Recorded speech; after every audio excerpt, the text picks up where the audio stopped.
عید میلاد النبی کی حقیقت۔ السلام علیکم محترم، امید کرتے ہیں آپ لوگ خیریت سے ہوں گے۔ محترم، آج ہم اس ویڈیو میں عید میلاد النبی کی حقیقت کے بارے میں جانیں گے کہ اس دن کیا ہوا جس سے لوگ گمراہ ہیں، انہیں پتہ ہی نہیں کہ اس دن کیا ہوا تھا، اور وہ اس طرح جلوس نکالتے ہیں جو اللہ تعالیٰ اور ہمارے نبی کو بالکل پسند نہیں ہے۔ تو آئیے اب ہم اس دن پر غور کرتے ہیں کہ اس دن ہمارے صحابہ کریم کے حالت زندگی کا دن کیسا گزرا تھا۔ قلب وفات کے کچھ سال پہلے نبی محمد صلی اللہ علیہ وسلم کو ایک یہودن نے دعوت دی، اور محمد صلی اللہ علیہ وسلم اپنے 2 صحابہ کے ساتھ اس دعوت میں تشریف لائے۔ اس یہودن نے کھانے میں زہر ملا کر محمد صلی اللہ علیہ وسلم کے سامنے پیش کیا، جسے کھا کر وہ 2 صحابی فوراً وہیں انتقال کر گئے، اور محمد صلی اللہ علیہ وسلم کھانے کا لقمہ منہ میں لے کر چبانا ہی شروع کیا، اور زہر کا اندیشہ آپ کو ہوا تو آپ نے تھوک دیا۔ محمد صاحب کو آخری وقت تک ہونے والے مرض کی جو تکلیف تھی وہ سب اسی زہر کا تھا۔ جس دن آپ کی وفات ہوئی وہ دن 12 ربیع الاول کا تھا۔ آپ کے مرض میں کمی بیشی ہوتی رہتی تھی۔ وفات کے دن آپ کا حجرہ ماں عائشہ کا گھر مسجد کے سامنے ہی تھا۔ آپ نے پردہ اٹھا کر دیکھا تو لوگ نماز فجر پڑھ رہے تھے۔ یہ دیکھ کر محمد صلی اللہ علیہ وسلم خوشی سے ہنس پڑے۔ لوگوں نے سمجھا کہ آپ مسجد میں آنا چاہ رہے ہیں۔ صحابہ لوگ ہماری خوشی کے بے قابو ہو گئے، مگر آپ نے صحابہ لوگوں کو اشارے سے روکا اور حجرے میں داخل ہو کر پردہ ڈال دیا۔ یہ صحابہ کریم کو سب سے آخری موقع تھا کہ زمال نبوت کی زیارت کی۔ اس کے بعد محمد صلی اللہ علیہ وسلم کو بار بار غشی یعنی بے ہوشی کا دورہ پڑنے لگا۔ یہ منظر دیکھ کر حضرت فاطمہ کی زبان سے شدت غم سے یہ الفاظ نکل گئے، ہائے رے میرے ابا کی بے چینی۔ آپ نے فرمایا، اے بیٹی، تمہارا ابا آج کے بعد کبھی بے چین نہ ہوگا۔ محمد صاحب کے وفات کا وقت دوپہر کا تھا۔ آپ کے سینہ مبارک میں سانس کی گھرگھراہٹ محسوس ہونے لگی۔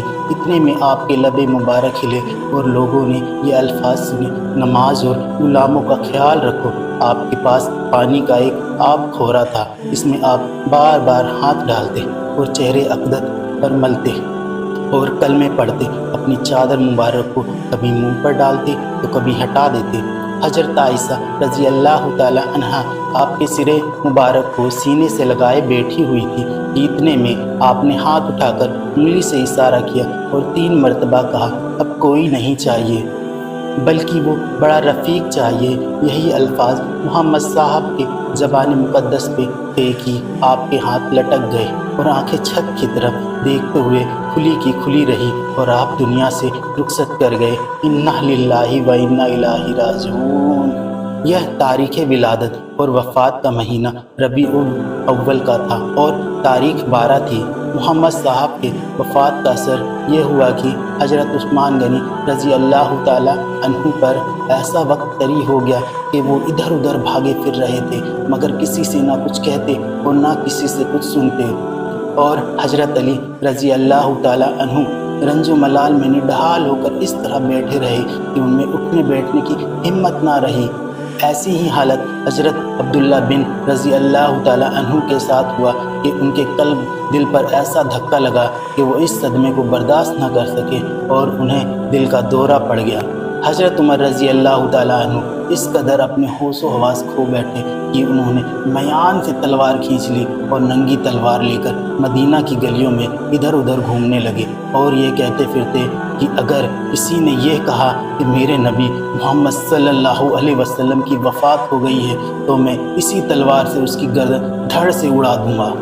پھر حضرت ابو بکر صدیق رضی اللہ تعالیٰ عنہ اپنے گھوڑے پر سوار ہو کر آئے، جو کہ مسجد نبوی سے 1 میل کا فاصلہ تھا، اور کسی سے کوئی بات نہ کہی اور نہ سنی، سیدھے حضرت عائشہ رضی اللہ تعالیٰ عنہا کے حجرے مبارک میں داخل ہوئے اور محمد صلی اللہ علیہ وسلم کے روکھے مبارک سے چادر ہٹا کر محمد صلی اللہ علیہ وسلم کی دونوں آنکھوں کے درمیان نیت گرم جوشی کے ساتھ آپ کے چہرے مبارک کو چوما۔ اور کہا کہ آپ اپنی حیات اور وفات دونوں حالت میں پاکیزہ رہیں، میرے ماں باپ آپ پر فدا ہو، آپ کی جو موت لکھی ہوئی تھی آپ اس موت کے ساتھ وفات پا چکے۔ اس کے بعد حضرت ابو بکر صدیق رضی اللہ تعالیٰ عنہ مسجد میں تشریف لائے اور لوگوں کو متوجہ کرنے کے لیے خطبہ دینا شروع کیا۔ تم میں سے جو شخص محمد صلی اللہ علیہ وسلم کی عبادت کرتا تھا وہ جان لے محمد صلی اللہ علیہ وسلم کی وفات ہو گئی ہے، اور تم میں سے جو شخص اللہ کی عبادت کرتا ہے تو وہ جان لے کہ اللہ زندہ ہے اور وہ کبھی مرنے والا نہیں ہے، اور محمد صلی اللہ علیہ وسلم تو ایک رسول ہیں، ان سے پہلے بہت رسول ہو چکے ہیں، تو کیا اگر وہ انتقال فرما جائے یا شہید ہو جائے تو تم الٹے پاؤں پھر جاؤ گے؟ پھر جو الٹے پاؤں پھرے گا اللہ کا کچھ نقصان نہ کرے گا، اور عنقریب رہنے والوں، شکر ادا کرنے والوں کو اللہ ثواب دے گا۔ جب حضرت ابو بکر صدیق رضی اللہ تعالیٰ عنہ نے اس آیت کی تلاوت کی تو معلوم ہوتا تھا کہ کوئی اس آیت کو جانتا ہی نہیں تھا۔ ان سے سن کر ہر شخص اس آیت کو پڑھنے لگا۔ حضرت عمر رضی اللہ تعالیٰ عنہ جب ابو بکر صدیق رضی اللہ تعالیٰ عنہ کی زبان سے سورہ آل عمران کی یہ آیت سنی تو انہیں معلوم ہو گیا واقع محمد صلی اللہ علیہ وسلم وفات پا چکے ہیں، اور حضرت ابو بکر صدیق رضی اللہ تعالیٰ عنہ کے اس خطبے سے اس پردے کو اٹھا دیا۔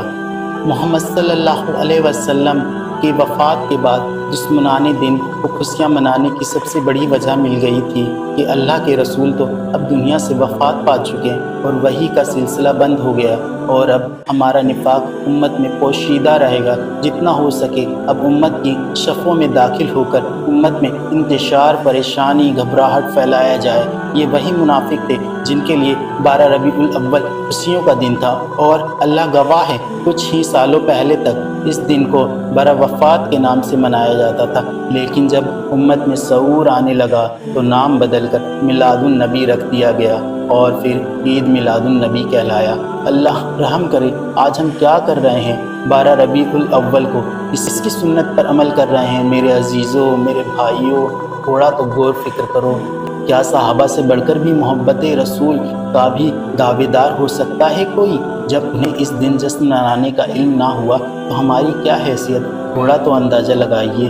یقیناً ولادت پیدائش رسول کی خوشی ہر مومن کو ہے، لیکن ہماری خوشیاں سیاسی رنگ میں نہ رنگی ہو، بلکہ ہماری خوشیاں شریعت اسلامیہ کے تابع ہو۔ الحمدللہ، جو اللہ اور اس کے رسول نے کہا، جس پر صحابہ نے عمل کیا، وہی ہمارے لیے حجت ہونی چاہیے۔